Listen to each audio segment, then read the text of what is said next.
बेहद की परम प्रकाश की महाशांति है, महाशांति है, महाशांति है। बेहद के विश्व परिवर्तक, बेहद के सेवाधारी, सब परिवर्तन से विश्व परिवर्तन करने वाले, दिव्य स्वरूप को धारण करने वाले, आत्मा और परमात्मा से कनेक्शन जोड़ने वाले, बेहद की दुनिया की अनुभूति करने वाले, ऐसे विशेष आत्माएं कैसे बने? दादाजी को जानने से विशेष आत्मा बन गए। ऐसे विशेष आत्मा को, बेहद की आत्मा को, बेहद की माँ का दिल से याद, प्यार और नमस्ते। हाँ मैं तो आज का पोशाक आता है ना, आज का पोशाक, उसका थोड़ा सा यथार्थ अर्थ बताती हूँ। बाबा ने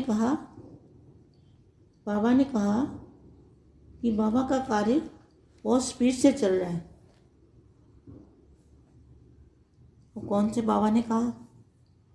और बाप को अपने कार्य को संपन्न करना है कि जल्दी है। बाप को भी अपने कार्य को संपन्न करने की जल्दी है, परंतु साथ ही साथ स्थिरता अर्थात शांति, प्रेम, जिससे कार्य बिल्कुल एक्यूरेट अर्थात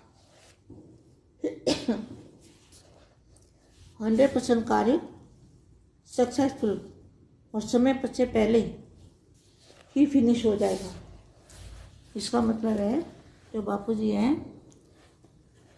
कितनी शांति से, कितनी धैर्यता से जो ऊपर के काम करते हैं, वो किसी को पता भी नहीं चलेगा। बात आपसे कर रहे हैं और काम ऊपर से चल रहा है, तो इतनी धैर्यता और स्थिरता बापूजी के अंदर क्या है? स्थिरता। और आपको नहीं लगेगा कि स्थिरता है बापूजी के अंदर। आपको लगेगा खा रहे हैं, पी रहे हैं, बात कर रहे हैं, लेकिन इतनी स्थिर बुद्धि होते हैं कि इनको बचाना बहुत मुश्किल है। तो स्थिरता अर्थात शांति, और शांत इतने एकदम शांत, जैसे सागर शांत होता है ना, लेकिन जब उछाल आती है ना तो सबको घसीट के साथ में ले जाता है। तो इसी तरह से बापूजी बेहद की शांति में रहते हैं और प्रेम, और जिससे कार्य बिल्कुल एक्यूरेट अर्थात 100% सक्सेसफुल और समय से पहले ही फिनिश हो जाएगा। कौन सा कार्य? विश्व परिवर्तन का कार्य, संपन्नता का कार्य, बहुत स्पीड से परंतु सहज तरीके से। बापूजी को ऐसे लगता है जैसे सहज तरीका है, सहज, एकदम सहज, उनके लिए कुछ भी मुश्किल नहीं है, सहज तरीके से हो रहा है, ताकि आप सहज और जल्द से जल्द अपने संपन्न स्वरूप को धारण कर विश्व परिवर्तन का कार्य कर सको। बस आप लाइट का अनुभव करो। लाइट ही लाइट, चारों तरफ लाइट ही लाइट देखो। क्या बेहद के बच्चों को क्या काम है? अपने चारों ओर लाइट ही लाइट देखनी है, और उस लाइट के बीच में मैं बैठा हूँ, उस लाइट के बीच में हम सब बैठे हैं। बेहद में जो लाइट है उसको यहाँ अनुभव करना है सभी बच्चों को। सारा दिन यही सोचना है कि हम लाइट के अंदर बैठे हैं और दादाजी के सामने बैठे हैं और आत्म स्वरूप में बैठे हैं। कभी फरिश्ता स्वरूप में धारण करो, कभी आत्म स्वरूप धारण करो, कभी दादाजी के सामने जाओ निराकारी अवस्था में, और सारा दिन ऐसा सोचो कि हम जैसे लाइट की दुनिया में बैठे हैं। तो निश्चिंत स्थिति में स्थित रहो। तो क्या करो? जब सब में परिवर्तन आ जाएगा और धारणा स्वरूप बनेंगे, तो क्या होगा, निश्चिंत हो जाएंगे और स्थिति निश्चिंत हो जाएंगे और स्थिति भी स्थिति में स्थित रहो। अब तो कार्य हुआ ही पड़ा है, बस आप लाइट का अनुभव करते रहो और आपको कुछ भी नहीं करना। देखो कितना क्लियर बोला है, आपको कुछ भी नहीं करना, सिर्फ लाइट का अनुभव करते रहो। आप बच्चे हो परिवर्तन करता, तो बाप सबसे पहले आप बच्चों का ही परिवर्तन का कार्य करता है। सबसे पहले किसका परिवर्तन होगा, बेहद के बच्चों का, जिससे आपका प्रभाव प्रकृति पर पड़ना शुरू हो जाता है। जब बेहद के बच्चे अपना परिवर्तन करते हैं और लाइट की अनुभूति करते हैं, सारा दिन लाइट ही लाइट देखते हैं, तो जो 5 तत्वों की दुनिया है, प्रकृति और 5 तत्वों का शरीर भी है, तो इसके ऊपर प्रभाव पड़ना शुरू हो जाता है। तो देखो क्या लिखा है, आप बच्चे हो परिवर्तन करता, तो बाप सबसे पहले आप बच्चों का परिवर्तन का कार्य करता है, जिससे आपका प्रभाव प्रकृति पर पड़ना शुरू हो जाता है। और वो कार्य अब शुरू हो चुका है, अब हो चुका है ना, सभी बच्चे अनुभव करते हैं ना लाइट का। और इस समय प्रकृति फुल फोर्स में परिवर्तन की तरफ चल रही है। प्रकृति में ना 5 तत्व, तो 5 तत्व क्या है, 5 तत्वों में पहले तो हमारा शरीर का परिवर्तन होगा, हमारा फरिश्ता स्वरूप अंदर धारण करेंगे, चारों तरफ लाइट ही लाइट देखेंगे, तो प्रकृति भी परिवर्तन होगी ना। प्रकृति माना 5 तत्वों का वायुमंडल, जिस कारण से प्रकृति भी हलचल में होती है। हलचल क्या, हलचल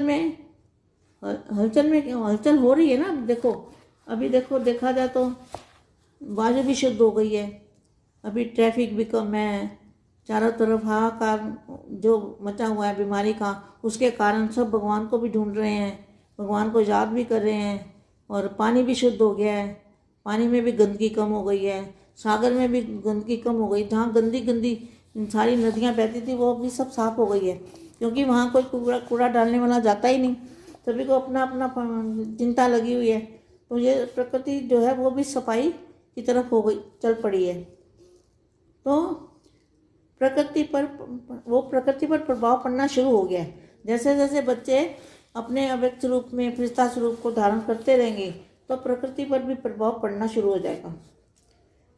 अच्छा, अब आगे क्या लिखा है, और आप भी इस प्रकृति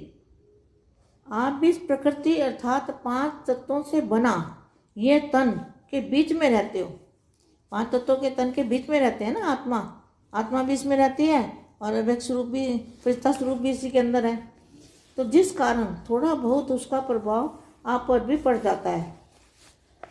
देखो कोई भी चीज़ परिवर्तन होने से पहले फुल फोर्स में ऑपोजिशन करती है, और उसके बाद वो परिवर्तन को स्वीकार कर लेती है। आप निश्चय रखो, जिस भी कार्य की अभी ज़रूरत है, आप निश्चय रखो, जिस भी कार्य की ज़रूरत है वो हो रहा है, और जिस कार्य की कोई वैल्यू नहीं, उसे ठीक करने का कोई फ़ायदा नहीं। तो मतलब क्या, इस दुनिया को ठीक करने का कोई फ़ायदा नहीं। ये दुनिया जो है जैसी चल दी ऐसी चलने दो, इसको ठीक करने का कोई फ़ायदा नहीं है।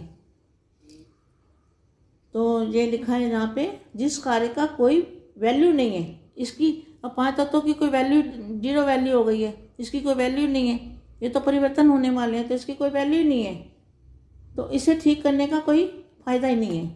क्योंकि आप बच्चों के परिवर्तन के बाद, आप बच्चों के तन के परिवर्तन, क्या लिखा है आज के प्रसार में, क्या था, आप बच्चों के तन के परिवर्तन के बाद सब कुछ परिवर्तन हो जाएगा। देखो तन का परिवर्तन, 5 तत्वों का जो तन है इसका परिवर्तन होगा, फरिश्ता स्वरूप में परिवर्तन हो जाएगा। तो आपको मैंने कल भी बताया था कि एक भी फरिश्ता स्वरूप है, उसके अंदर इतनी चुंबकीय शक्ति होगी, इतनी पावर होगी कि वो सारी दुनिया को बदल देगा। बस नीचे रखो। बच्चे, बाप को आपसे भी ज़्यादा जल्दी है। बस महसूस करो कि एक पावरफुल लाइट की धारा मुझ पर आ रही है और मेरे थ्रू मेरे तन की सफाई हो रही है। सफाई माना परिवर्तन हो रहा है, तन बदल रहा है। देखो ये भी लिखा है, तन बदल रहा है। देखो, जो डिफ़िकल्ट कार्य था वो बाप ने कर दिया। तो डिफ़िकल्ट कार्य क्या था? बच्चों को ज्ञान समझाना था और बच्चों को बेहद की दुनिया की अनुभूति करानी थी। तो डिफ़िकल्ट काम तो था ना, जिस बात को कोई सोच नहीं सकता, जिस ज्ञान को कोई सोच नहीं सकता, जो परम ज्ञान ना लिखा गया किताबों में हैं, भगवान पढ़ाते हैं हमको। तो वो बहुत डिफ़िकल्ट काम था। डिफ़िकल्ट काम क्या था? बच्चों के दिमाग के अंदर बिठाना, उस ज्ञान की अनुभूति कराना, वो बहुत डिफ़िकल्ट काम था। वो काम तो बापू जी ने कर दिया, ठीक है। और क्या किया? जो शक्तियों का आगे पर्दा पड़ा हुआ था, आंखों पे पर्दा पड़ा था ना, कि शक्ति कहाँ पर है, शक्ति हमारा सोर्स कहाँ है, हमें पावर कहाँ से मिलनी है, कहाँ से पावर आती है। वो तो बापू जी ने पर्दा खोल दिया ना कि यहाँ से पावर आपको मिलेगी। बेहद के दादाजी के जो पावर हाउस है, लाइट हाउस है, उनके बापूजी के मस्तक में से पावर जो आ रही है, वो दिव्य पावर, आत्मा और परमात्मा का कनेक्शन जोड़ने से पावर बच्चों में आ जाएगी। और क्या लिखा है? डिफ़िकल्ट कार्य था वो बाप ने कर दिया। अब तो थोड़ा सा सफाई का काम कहो, परिवर्तन का काम कहो, कार्य है वह यह लाइट सेम ही कर देगी। क्या? देखो कितना अच्छा लिखा है। जो थोड़ा सा काम बचा है परिवर्तन का, वो जो लाइट निकलेगी सभी बच्चों की, जो लाइट आएगी, तो सेम ही परिवर्तन हो जाएगा। अब यह कार्य हुआ ही पड़ा है, अब सारा कार्य ऑटोमेटिकली हो जाएगा, क्योंकि प्रोसेस बहुत स्पीड से चल रहा है। बाबा तो आप बच्चों की मोहब्बत में समा आपको पढ़ाई पढ़ा रहा है। अभी भी पढ़ाई पढ़ाते हैं बापू जी, कुछ ना कुछ देते रहते हैं ताकि आप खुश रहो। किस लिए पढ़ाते हैं? ताकि बच्चे खुश रहें, अन्यथा कार्य तो होना ही है। और जिम्मेवार बाप है। बेगत की परम प्रकाश वाली दिव्य शांति, परम महाशांति महाशांति महाशांति है। बेगत के परम प्रकाश की महाशांति है।